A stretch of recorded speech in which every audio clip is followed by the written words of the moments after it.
নমস্কাৰ স্বাগতম জনাইছো নিউজ 24 আৱাৰ্ছৰ মজিয়ালৈ ষ্টুডিঅ'ত মই কল্যাণী শৰ্মা কিয় বিহু মঞ্চৰ পৰা বৰ্জন কৰা হ'ল অসমৰ জনপ্ৰিয় কণ্ঠশিল্পী ৰাকেশ ৰিয়ানক এই সন্দৰ্ভত জনপ্ৰিয় কণ্ঠশিল্পীগৰাকীয়ে কি ক'লে চাওক আমাৰ এক বিশেষ প্ৰতিবেদন আজি মোৰ সৈতে উপস্থিত আছে ৰাকেশ ৰিয়ান ৰাকেশ দা আপোনাক স্বাগতম জনাইছো ধন্যবাদ পোনপ্ৰথমে তোমাক আৰু লগতে সমূহ অসমবাসী ৰাইজলৈ নিউজ 24 জৰিয়তে ভোগালী বিহুৰ উলগ আৰু হিয়াভৰা মৰম জ্ঞাপন কৰিছোঁ হয় ৰাকেশ দা যেহেতু অসমৰ পৰিস্থিতিতে সাধাৰণ নহয় তাৰ মাজতে আমি শুনিবলৈ পাইছোঁ যে উজনিৰ বহুকেইখন বিহু মঞ্চৰ পৰা আপোনাক বিহু গীত গোৱাৰ পৰা এবাৰ নিষিদ্ধ কৰা হৈছে যিহেতু বিহুৰ সময়খিনিয়ে মানে এনেকুৱা এটা সময় য'ত সাধাৰণ ৰাইজ আৰু আপোনালোকে এনেকৈ সংযোগ কৰিব পাৰে আৰু তাৰোপৰি কাৰণ দিছে যে আপুনি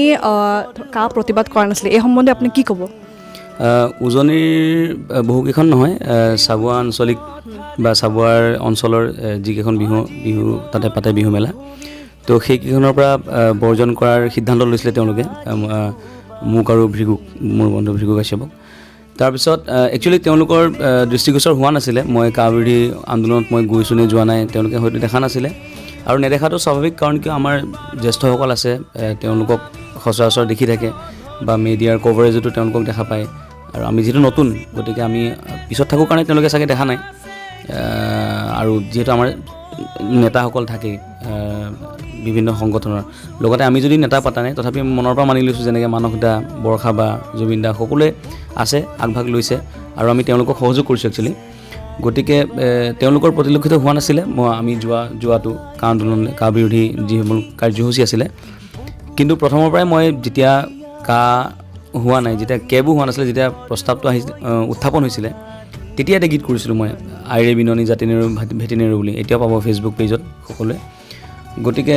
তেতিয়াই মোৰ স্থিতি স্পষ্ট কৰিছিলোঁ আৰু নিজৰ অনুভৱ ব্যক্ত কৰিছিলোঁ গীতটোৰ মাধ্যমেৰে তাৰপিছত প্ৰথম যিদিনাখন লতাশিলত গণসমাৱেশ হৈছিলে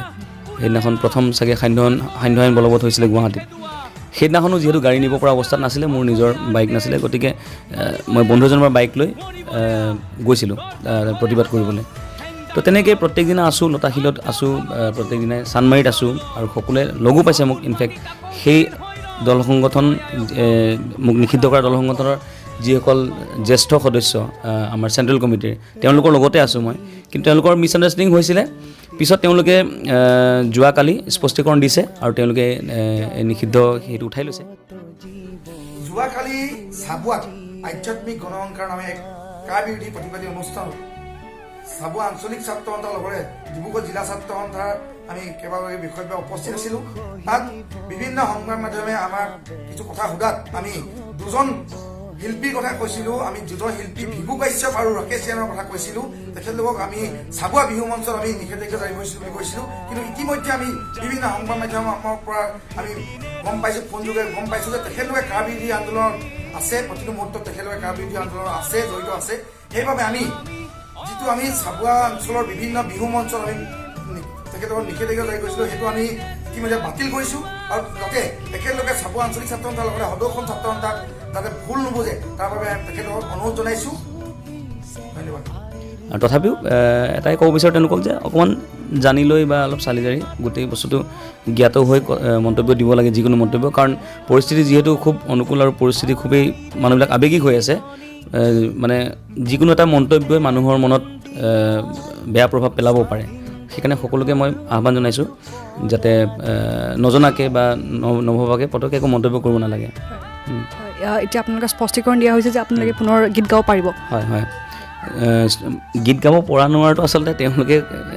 একো ক'ব নালাগে আমি নিজেই কষ্ট কৰি আজি এইটো পৰ্যায় পাইছোঁহি কিন্তু যিহেতু তেওঁলোক কোনোবাই ক'লে একচুৱেলি বেয়া লাগে তেনেকুৱা ধৰণৰ কথা যিহেতু খুব এটা গুৰুত্বপূৰ্ণ দল হয় নাই আমি ইমান সন্মান কৰোঁ গতিকে তেনেকুৱা ধৰণৰ ইমান গুৰুত্বপূৰ্ণ পজিশ্যন তাত থাকি ইমান মানে নেতা যিহেতু গতিকে সকলোৱে নিৰ্বাচন কৰি এটা ইমান সুন্দৰ পদবী দিছে গতিকে সেই পদবীটোৰ পৰা তেনেকুৱা ধৰণৰ মন্তব্য একেবাৰে গ্ৰহণযোগ্য নহয় আৰু অনাগত দিনত যাতে অলপ মানে ভাবি চিন্তি আৰু অলপ গুৰুত্বপূৰ্ণ সহকাৰে কথাবিলাক আগবঢ়াই ৰাইজৰ আগলৈ সেইটো মই কামনা কৰিছোঁ হয় ধন্যবাদ গতিকে ৰাকেশ দা আপোনাক পুনৰ লগ পাম বুলি আশা থাকিল আৰু মাঘ বিহুৰ শুভেচ্ছা জনালোঁ